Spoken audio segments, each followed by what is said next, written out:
World leaders are holding emergency meetings after Russia's attack on Ukraine's biggest nuclear power plant. The UN Security Council has held talks in New York, and EU foreign ministers and NATO ministers have been meeting in Brussels. Leaders say the attack was against international humanitarian law and are calling on Moscow to refrain from any military operations targeting nuclear facilities. Shoulder to shoulder, this is Western unity on full display. With fresh purpose, NATO allies attracting world attention as the Kremlin threatens global peace. The days to come are likely to be worse, with more death, more suffering, and more destruction.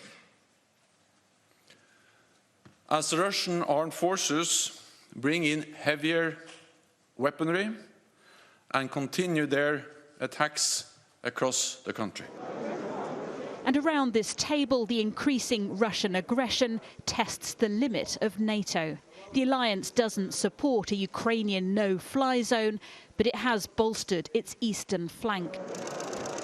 Members know they must do more to stop Putin. We've been very coordinated in sanctions. We've shown huge unity. It's having a big effect in Russia, but we now need to do more. We particularly need to look at the oil and gas sector. How do we reduce our dependence across Europe on Russian gas? How do we cut off the funding to Vladimir Putin's war machine? And as ministers met inside, Ukrainians gathered outside. Their voices loud, their message clear. Defend Ukraine! Defend Europe! For leaders here, diplomatic paths remain the route out of war. The trouble is, they're hard to find. And while the West might be emboldened with its newfound solidarity, President Putin shows no sign of backing down. At the EU, they discussed Europe's reliance on Russian energy.